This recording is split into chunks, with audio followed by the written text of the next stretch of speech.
Well, we have all the women here smiling and giggling away. What, the name is funny or what? Hello and welcome. Thank you so much for joining us on this Women's Day special. Well, it indeed is difficult for a lady to muscle her way through in a man's world, and a few women have managed to do that. What is their success story? What were their hardships? How did they make it in the man's world? I'd like to harp on the fact that it is a man's world now, whether we like it or not. That's what they say. How did they manage to get to the top of their game?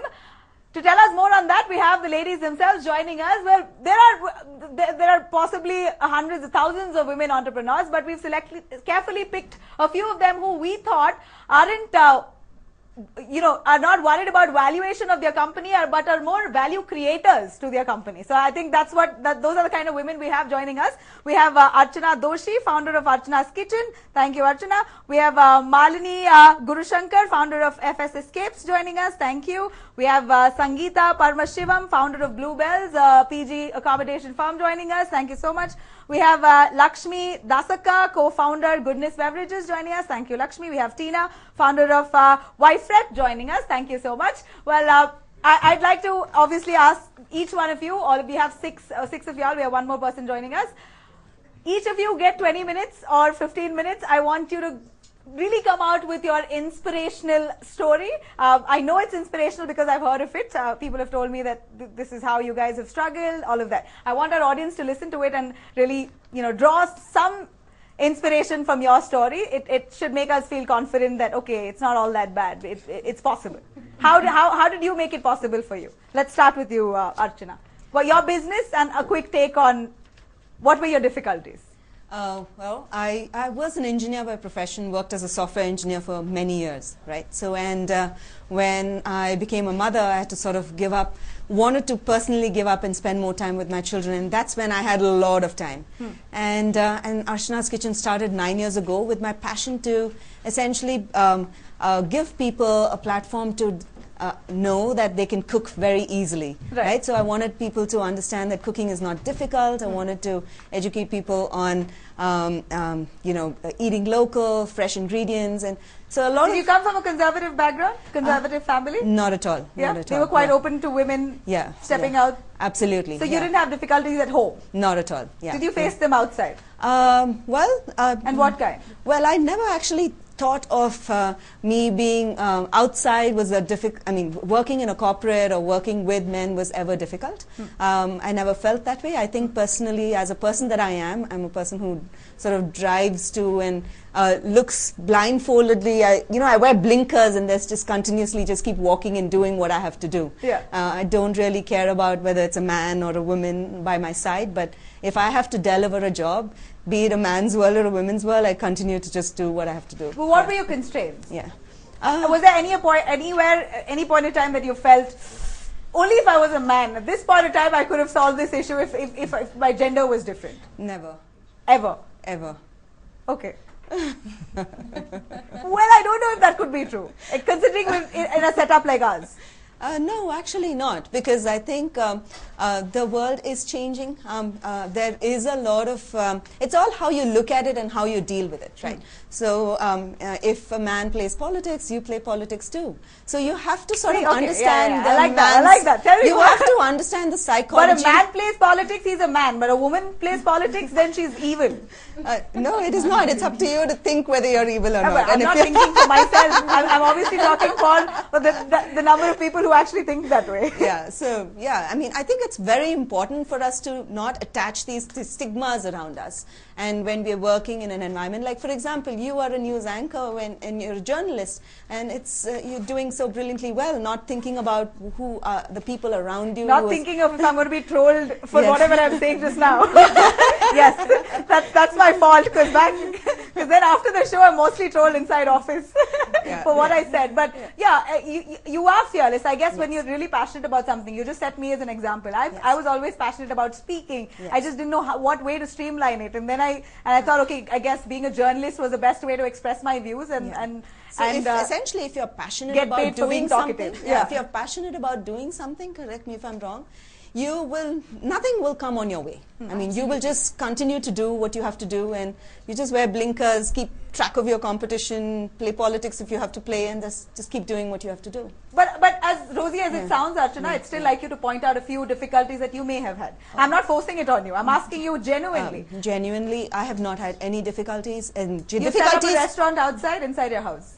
There is no restaurant. It's an online kitchen space where people get to discover recipes. They get to learn about food, nutrition, health and fitness and diet. And it's a very holistic space. It's one of the leading recipe and food websites in India right now. Nice. And yeah, so that's the sort of a publishing platform that we have.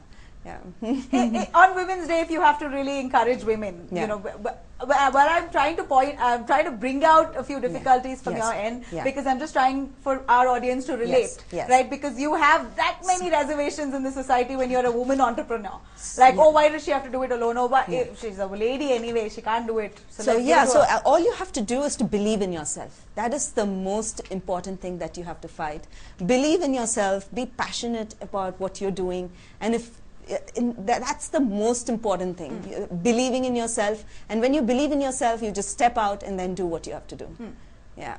And so that is one of the hurdles that we all face. We're always constantly constrained, what is X person going to think or Y person going to think. But I think if you believe in yourself and then you put your act together and start doing what you have to do, and you will succeed. No, these are all formulas that's been written down. And it is true. And it is true. It's no doubt. It is true. Believe in yourself, but that's the task, right? To believe in yourself is a task. When situations or circumstances aren't compatible with your belief, then how do you continue to believe in yourself, right? That's my question. How did you make it to the top of your game, Malini? I would like to know your success story.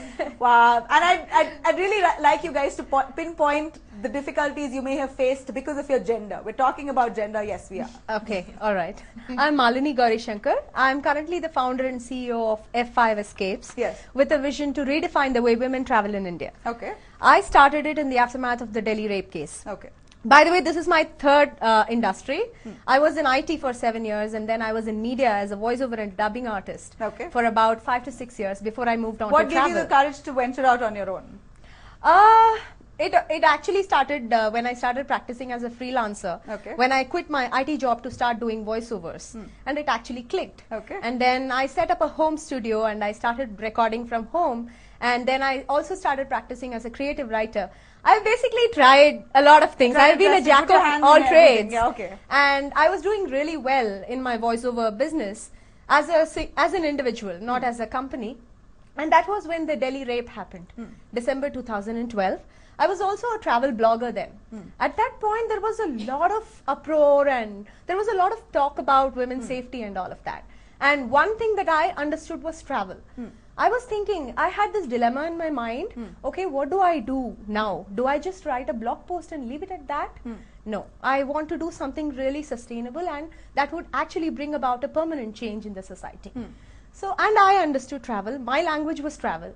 And then I realized if I give more and more women the power and confidence to travel by themselves, then eventually I can do something to change there itself the you society. Began empowering women, if I can look at it that way. Because traveling alone, I'm telling you, okay guys, the moment I tell my mom I'm going alone, she will break loose hell. That's it. That's just like, no, it's a taboo. I can't go alone. Even if I'm going with friends, who are the friends you're going? Tell me exactly which friend. Give me 2 friends' numbers. All of that. So traveling alone is just, I don't know. The day that my mom would accept it, I would say that our society has definitely evolved. Because my mom's a rock star. Otherwise, she's really cool about everything. But these are few things that maybe also because we aren't as safe as we think we are. So she's just being precautious, I guess. But how did you empower women? What did you do? So in April 2013, this was just an idea. In July 2013, it was set up as a business, as F5 Escapes. I started it as a sole proprietorship company, and now we are a private limited, we are a registered entity, and we have now empowered more than 1,000 women to travel in groups or by themselves, Indians and non-Indians. Wow.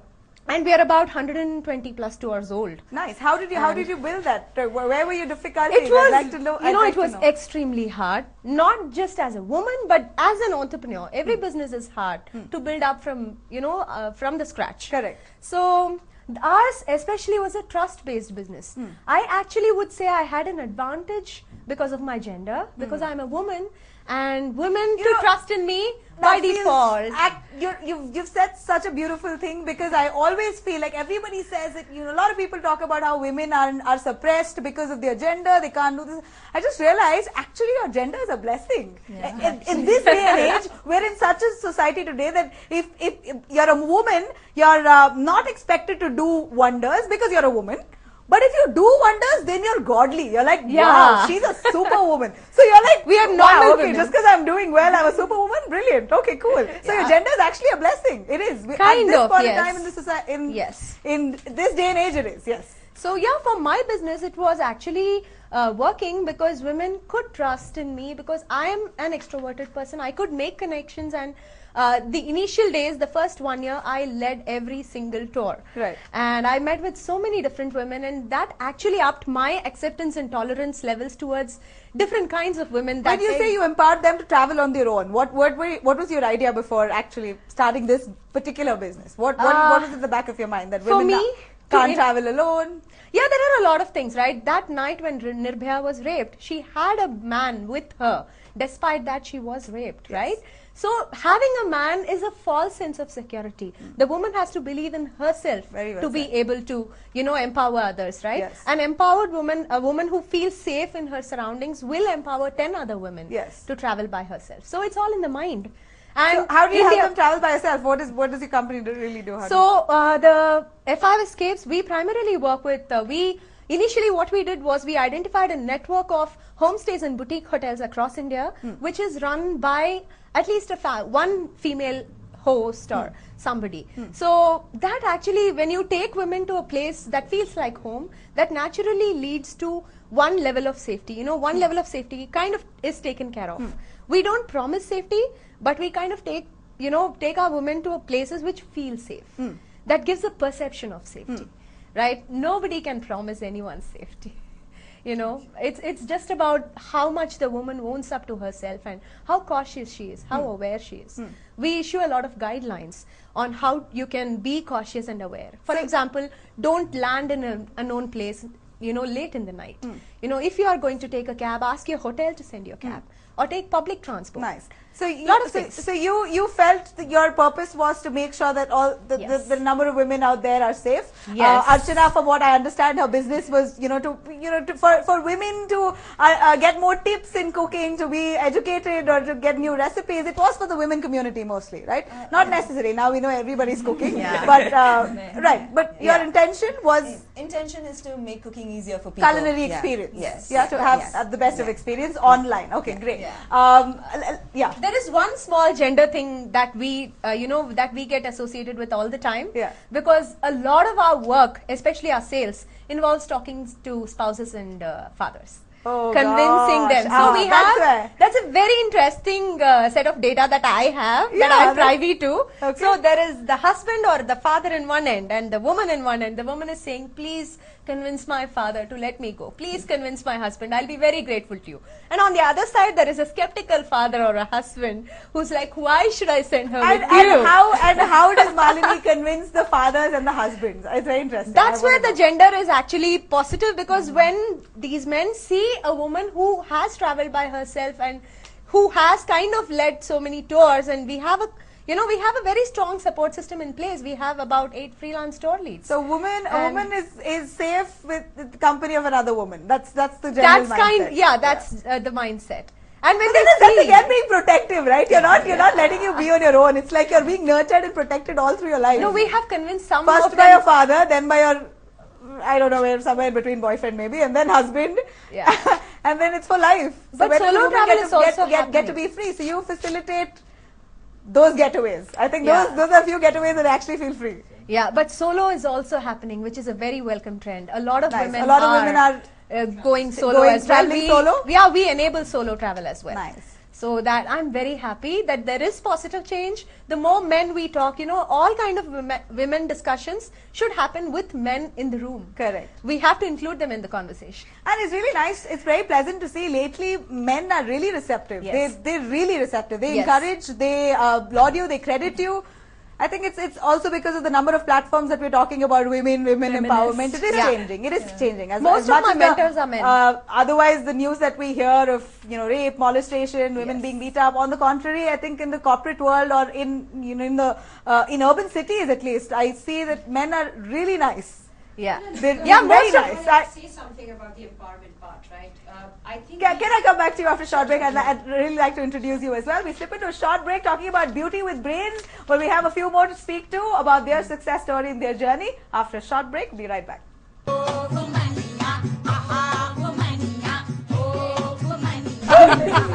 that's funny. Welcome back. Well, we have all the women giggling over the track. Oh, Womaniya. Well. Why not now? Why not? Right?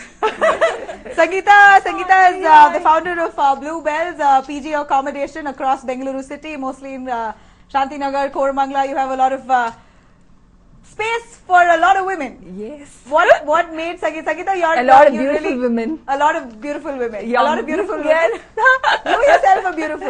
And I'd say, a great combination of beauty and brains. You're somebody who loves to dress up. You're like the party chick. I've known you. That's right. She's the party chick. She's all of that. And I would never imagine Sangeeta to actually come around, be 7 a.m. She's on time. She go get to her PG, check if everything's okay. That's really commendable that you actually have got yourself to create an empire for yourself from scratch, and now I don't want to talk about the money that you're earning. Thank you so much, Nabila. I don't that want to talk makes you about, my best friend. No. I don't want to talk about the money that you're earning, but you started from scratch, I know, and you've built an empire now. How did that happen? Where did you start? What did you think before doing it? How old were you? You're young, even now. Yes, it's been like 5 years. Yeah, so you were at what age? I'm not going to say that. 22, 22, 23, I know. Yeah. Okay.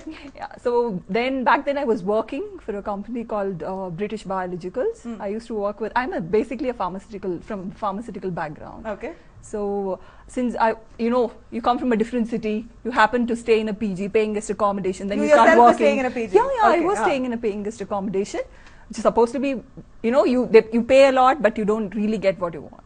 So I used to stay in a PG, and I've been working for a while, and then I figured out, this is got a good potential, because the young girls, they don't really find a good accommodation with food and everything, right. And safety was the most important thing for young women. Right. So I thought, why not? The PG which I used to stay, they used to charge a bomb, yeah. But it wasn't very nice. You don't get really what you want. So then I thought, okay, but I can't quit my job, and I always had a lot of interest in a business. I always wanted to do business. I never thought I'm made for somebody I can go work. I'm not that very coordinated, and so I thought, why not start something? So once you basically felt like you could not work under someone. Yeah.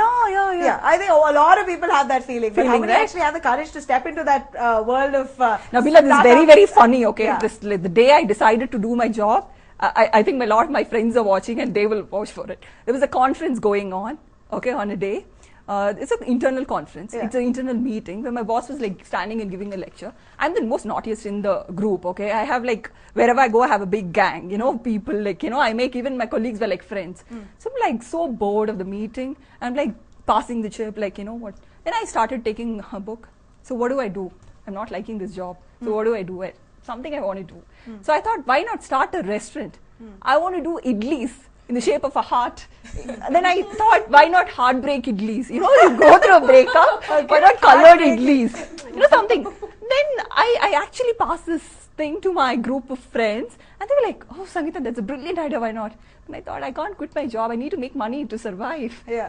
So what do I do? Then I went back to my hostel, and I was just thinking, what do I do? I started talking to a lot of my friends. Then I figured out, so something I want to really do. See, I think, personally for me, success is just not money. You need to bring a difference in the society. Yeah. Whatever you do, you should think that is important. So a lot of people think, oh, success is making a lot of money. If you think like that, you will grow, but with that, a lot of stress. Yeah. With that, lot of stress.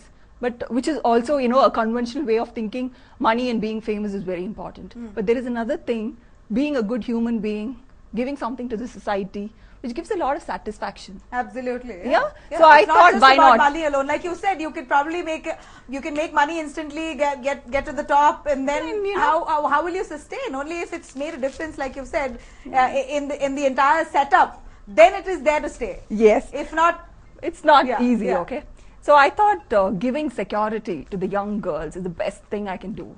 So, like for example, I have a sister. How did you come up with the thought of having PGs? I mean, first of all, it's something that you're dealing with landlords, and landlords is not easy to deal with, and especially. No, absolutely. I have like fantastic people around. My support system is brilliant. Yeah. I have like, I know kind of a lot of people, you know, like we come from the same background, you know, the family, and you know, so it's basically it's easy for me. Yeah. The more people, you know, I think it's actually easy. Wow. So from what I understood from the first 3 stories, it was you guys attracted, your gender was a blessing. Yes, of course. I would definitely say. Yes. And you know, when I started my business, I was too young. So people, when they come with parents come and say, oh, are you staying in the PG? No, I'm the owner of the PG.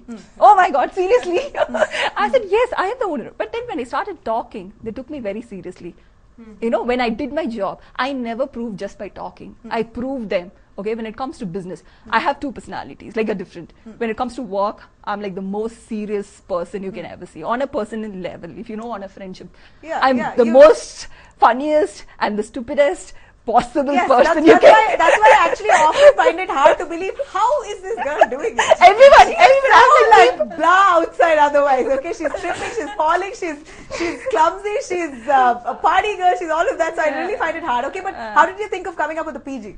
Yes, because I used to live in a PG. Okay, and you felt that there was no space for women, for girls, no safe place for girls. Yes, that's the whole point. And how did you get to these areas? Shantinagar, it's prime. Koramangala is prime. So how did you? So basically, you know, I have really good support system, as I told. I have a very good friend who's also part of my business. So he is like, okay, let's do it big. I always believe like, if you're doing something, you should do it big. Then don't do it otherwise. I don't know. I'm sure. I don't know. I wouldn't agree with that. I'm sure these people would definitely agree. Do it like, do whatever. I don't know. For me personally. Step by step would work even? So 5 years now, I'm close to 800 students. Like, you know, that like, I feel proud about it. So how did you do it big? Yeah, that's how. You tied up with a friend? Like, he is a part of like, you know, what we do is we do it together. We find, so basically, as you said, yes, you were telling men can create troubles, how in a man's world. But I think you need a man. Men can create trouble if they are threatened. Yes. As long as they are not threatened. Yes. The moment they are threatened, then they'll make sure that, you know, you don't move an inch above from there. Yes. Yeah, if they're not threatened, it's all okay. No, so but actually what you said in a way is right. This is a man's world. When people know that you're alone and you're doing a business, they always want to trouble you. Which is actually not right. But then when they know that you have somebody supporting you, they don't even come talk to you. To me, I think a lot of people that way supported me. So when initially, oh, she's such a small girl, she comes from a different place, and let's see how she runs the business. But then when they know they had a support, this friend of mine, so it was like a different approach. And then when you prove yourself, then people don't talk. They're like afraid to talk to you. So did you ever feel same question that I wish I was a boy this time, I wish I was a guy, it would have worked better, ever? No, not at all.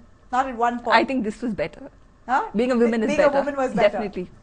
As I told, I don't know about the brain part, but I think you need to be little smart, you need to be street smart, you need to know what you're doing, you need to be, see, I think, I read somewhere, the Mother Teresa has told, okay, if you have beautiful, you know, if you have a positive eyes or positive, you know, approach, you see the world is beautiful.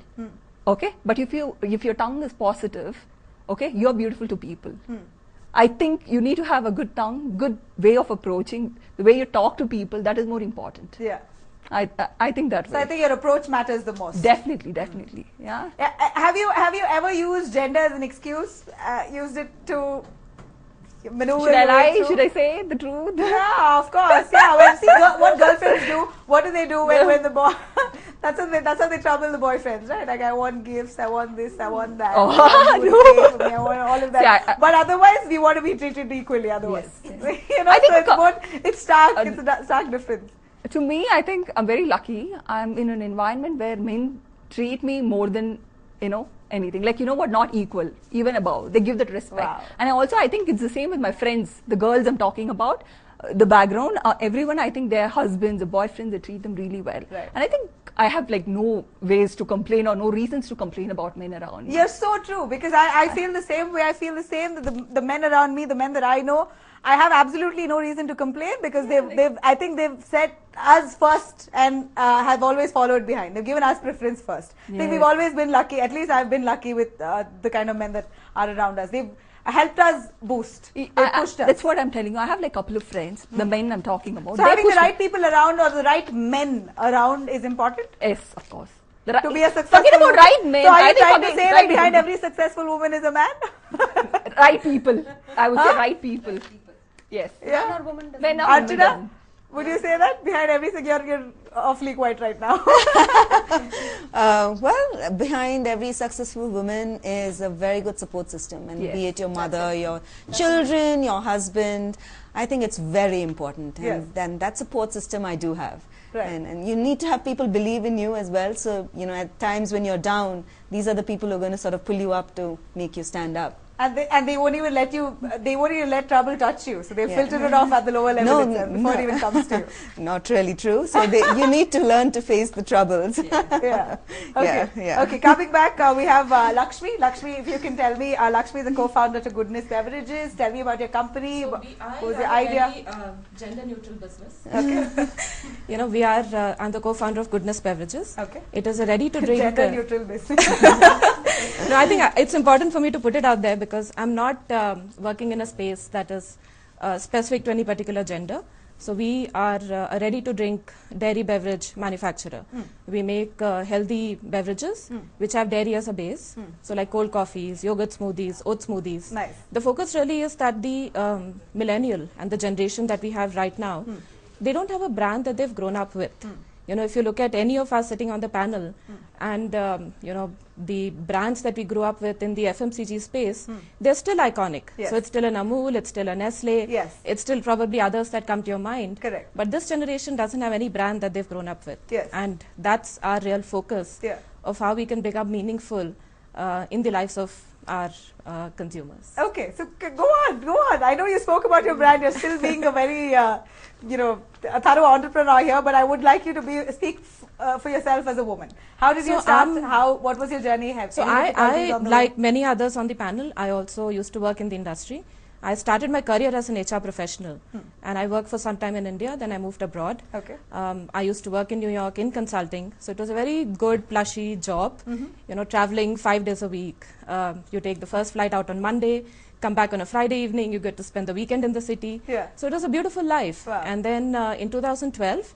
Right when I was pregnant and I was having a baby, we decided to come back to India. Okay. And that decision honestly was one of the biggest decisions that we took, because everybody was like, are you guys crazy? You know, you're pregnant and you have the choice of having the baby in the US, Yeah. and you're moving back. So citizenship, all of that, is something that we had left back and came Right. here. So the decision to become an entrepreneur was never really my first choice. Okay. It kind of happened by chance. But now, if I look back, I don't think there's anything else that I'll do.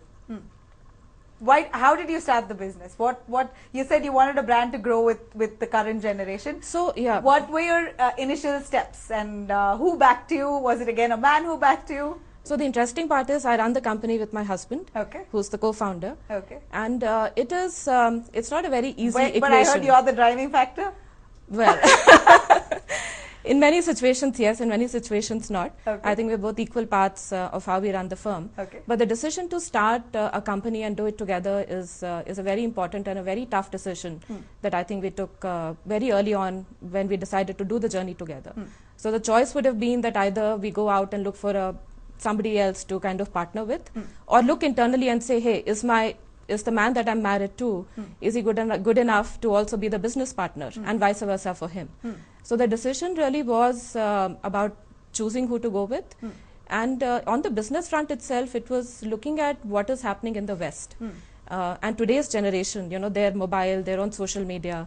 You don't need to travel the world to know about what's happening in the world. Of course, yeah. You don't need to be in New York to know what's happening in New York. But Correct. people want more.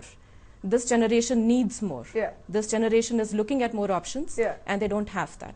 So that's the gap that we want to fill in our own little way. Tell me one thing, you just spoke about you and your husband working together. I mean, a lot happens, you know, when the spouses work together, there are a lot of ego clashes. You're always, don't think of me as a spoil sport here, but okay, my job. So has there ever been an ego clash to such an extent where either one of you is jealous of each other's? Come on, be honest. No, I think... or you felt that somewhere he feels jealous that I'm getting a little more attention, or I'm a little smarter with my planning. But so it's a very tough balancing act. Yes, it is tough. And it's very tough because you don't have kind of a break. You're not saying, okay, I'm taking break from work and I'm going home to a different person.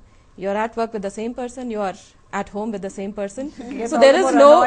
it gets all the more annoying. So there is... How do you live with that? Yeah, so there is no real break. But at the same time, you know, when you're also doing something on your own, mentally you never take a break. And I'm sure all the women on the panel will agree that whether it's 6 in the morning, 2 in the night, on a weekend, on a weekday, and Archana was just saying that she has a long weekend, you're thinking about it. All the time. All the time. And what better way than to have your spouse as well to bounce the ideas off. So that's the positive side.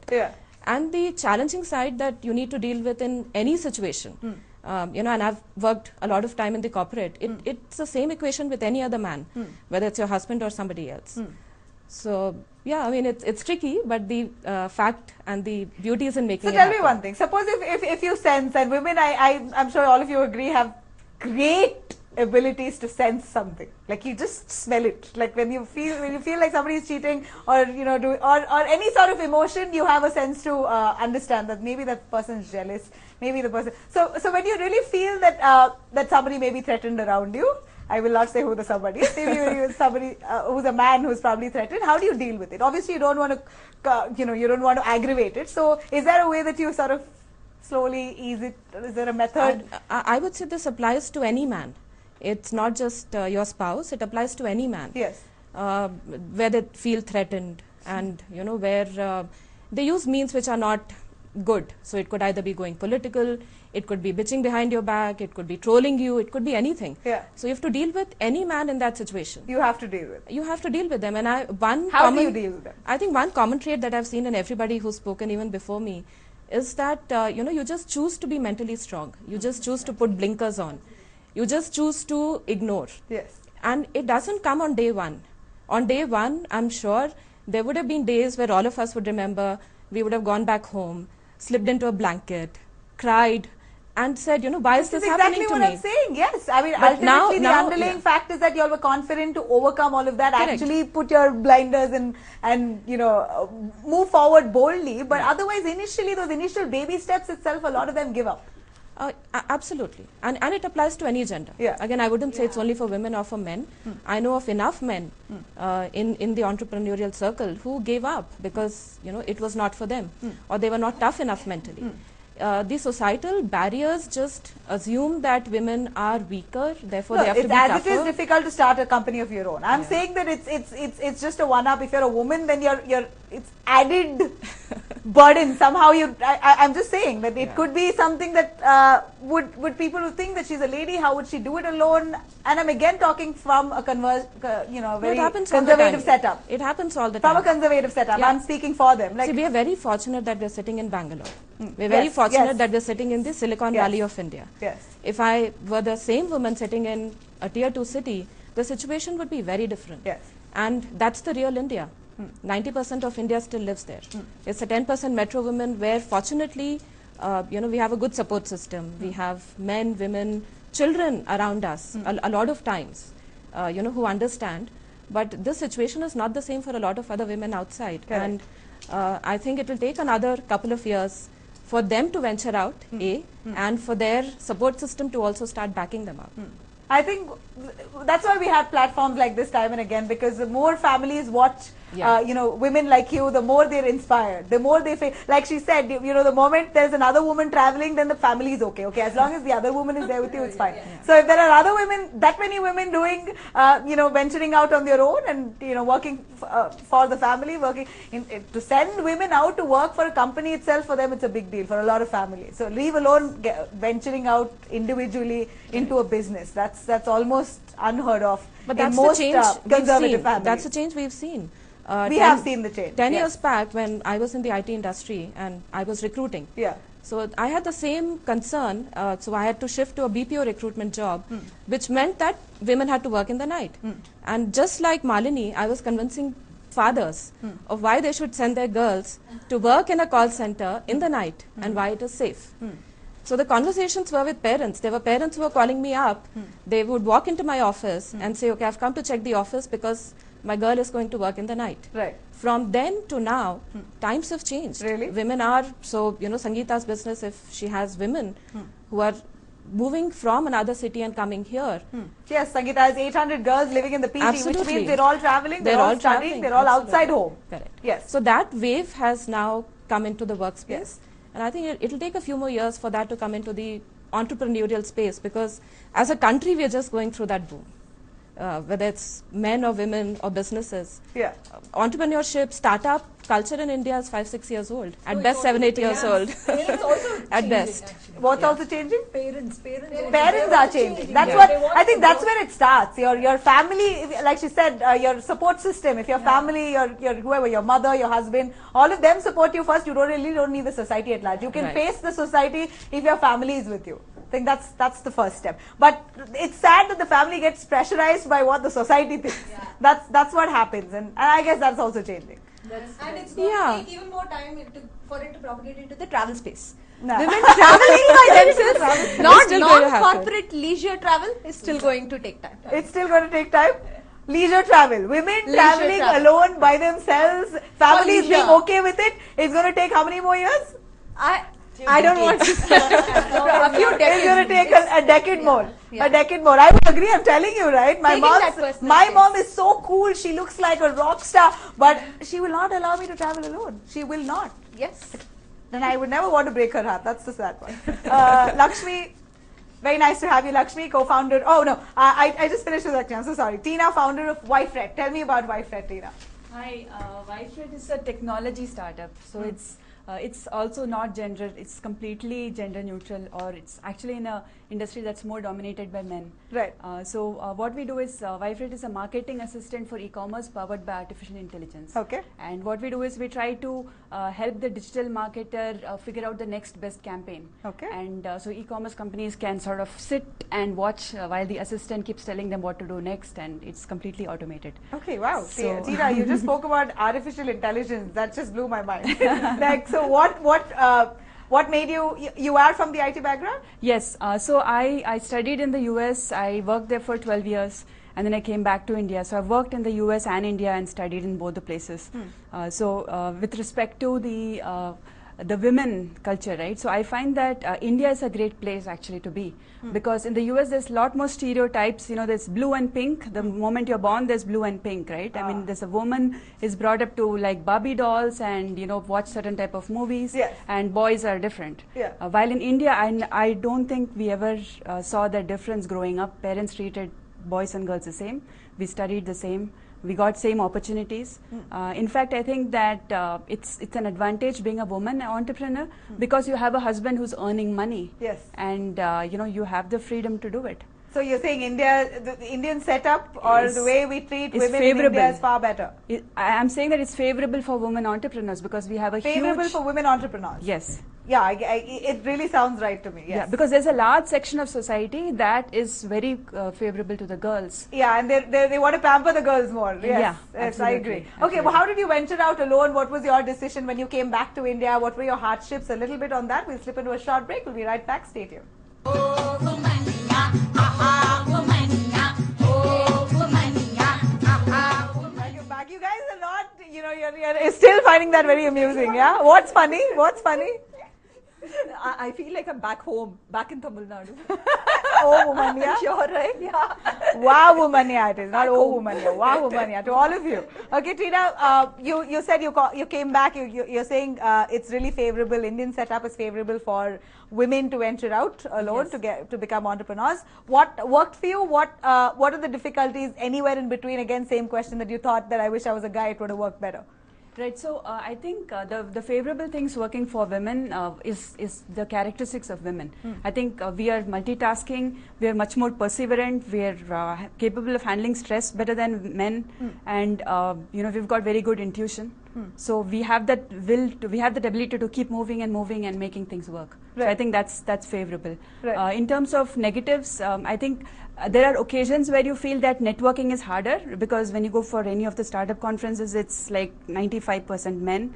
It's changing now. I'm seeing a lot more women. It's becoming easier. There are a lot of women-specific forums that are coming up now. But in general, the networking part I find harder than.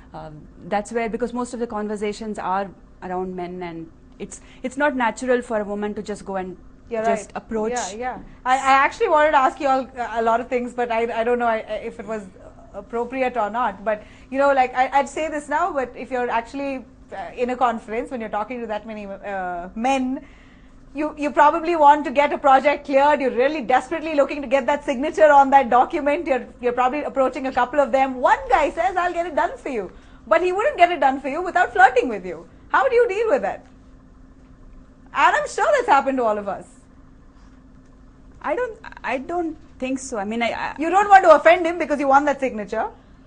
But on the contrary, you can't have him flirt with you either. But I think there's so many opportunities that you don't need to be desperate. So you don't even need to pay attention to anyone who...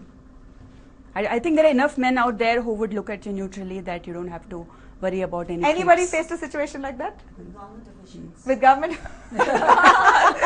My God. Well, you pierced through with those eyes. I killed me. I wish the government official was sitting here. So when I started, I had to register my company. I was doing a catering business out of home before I started Archana's Kitchen, like the fresh menus of the world. And so that guy tells me, you cannot do this out of your home. I said, what is stopping me from doing from the home? No, I'm going to come to your bedroom and check whether you're doing. I said, come over right now and see what you can do to me. So that's what I had to reply back to him. And again, when going back to cancel my registration with them, so they did something similar. And I had to say, okay, fine, come in. I'm not afraid of you. I will take it up to the commissioner, and I'm going to tweet about you, and I'm going to write about you, and that's it. So everything got cancelled and fixed. So yeah, so these are the things that I face with the government officials, right? So I mean, people in the government, when you have to get work done, I have faced a lot of stuff. Because yeah, I mean, if you don't want to bribe, you don't want to give that money, and you want to get your work done the right way, it is hard in India. But you still muscled your way up. Yeah, I still muscle my way up. Push them aside. Push them aside. You embarrass them. That's the best thing. Yeah, I mean, the thing is being fearless and saying that you put them in the spot. Come on over. You want to come to my bedroom? Embarrass them. You've got to embarrass them. You're right. You're very right. Yeah. Yeah. Don't be scared. And cut them off. Cut them off. Women have to work even more harder than men, I think. Is it? Women have to work harder than men to get to where... See, that's what I said. I was asking you all of this until I actually... we got that, Tina. Let's hear it from Dr. Somdatta Singh, founder of Unspun Consulting, also an investor herself. Som, beauty with brains, I could call you that. That's it. Yes, Som, your efforts in starting your own company, is there anywhere that you felt that things could have been different if my gender was different? So let me start with this, right? 2017, the theme of Women's Day is Be Bold for Change. I think that's very important, and that's how my story started, right? Yeah. So in late 90s, when I decided, I come from a family of doctors, and let me tell you, my life hasn't been hunky-dory. So it's expected that you're going to take up medicine, and that's what you're going to pursue, right? And you top the state, and you want to go out and do something completely different. Yes. So when I told my parents, both of whom are doctors, that I want to become a management and a marketing person, the first reaction that came from my father is that, are you going to be those guys who we shoo out from our house? So imagine, so basically knowledge is the barrier. Yes. And I was thrown out. So I actually left home, and I came to Bangalore with just 1,000 rupees in my pocket, right? And let me tell you what, when you come from a very cushioned life and you're then thrown into the deep blue sea, you learn how to swim. And that's how it happens. So what happened with me was that I was staying in a PG, and the lady in the PG inspired me a lot, because this was a Sindhi PG in Bangalore. Her family didn't do really anything to support her. She had a piece of land that she converted into a paying guest, and she was making money. Guess what? She had a tailoring shop, she had a salon, and all of that going in the same place, because it was a woman's PG and people would leverage that. Yeah. So my dad taught me 3 things, and I think that's what parents do. Parents give you slight hints in your life, and you need to pick it up and learn how to use them to your nuance. So when I was growing up, there were 3 things he used to tell me that, you know, every time he would give me an Ashirvada, he would say, Buddhi, Vivek, Vinaya, Tathastu. So what it means is, Buddhi is basically your presence of mind, your knowledge. And your Vidya is the education that you learn using that intellect. And Vinaya is to keep yourself humble, to find that nothing is like, you know, nothing is not doable, right? So just because you're a doctor's daughter, you know, doesn't mean that you can't sit in a tailoring shop and learn how to stitch Pico. Of course. I did that. Yeah. I would sit in the salon in the evening after college, and I went to all women's college, which is Mounts, and I would come back in the evening, sit there. I was very good, like just like you, I was extremely good with persuasion, talking, and I would use that to get more business for her. Right. I had no money to pay for the paying guest that I was staying in, and guess what? That was my arrangement with her. So there was an entrepreneur that was budding in me right there, because when you are right there in the situation, you figure out. And what I would do is, because in the college that I went, there were a lot of rich kids who had boyfriends, had the luxury of having boyfriends. And let me tell you, for a woman, it's equally expensive to have a boyfriend. So it's not that only for men it's expensive to have a girlfriend, because you need to keep both the sides alive and happy. So they would buy a lot of chocolates and everything. And I had this PG mate of mine from Northeast who was kind enough to teach me how to make homemade chocolates. So I would go to Jayanagar BDA complex, pick up boxes, which are basically the Diwali box for sweets and everything, pack it there, and that's what the marketing person was budding in me, right? Packaging. And I would go and sell it in my college. So during that time, and let me tell you something, Nabila, criticism is not gender-centric. It can come from anywhere. So the girls that were around me would always look down and say, she doesn't come from a family of doctors. Look at her, she's cheap. She sells chocolates to us. All changes. So you choose the battles you want to fight. So all changes when you show in progress. I topped Bangalore University. And everybody was shut after that. And guess what? After 1 year, my dad came down to Bangalore and he hugged me. He said, I'm glad you're my child. Because at the end of the day, progression requires conviction. And conviction requires determination to not give up despite all circumstances.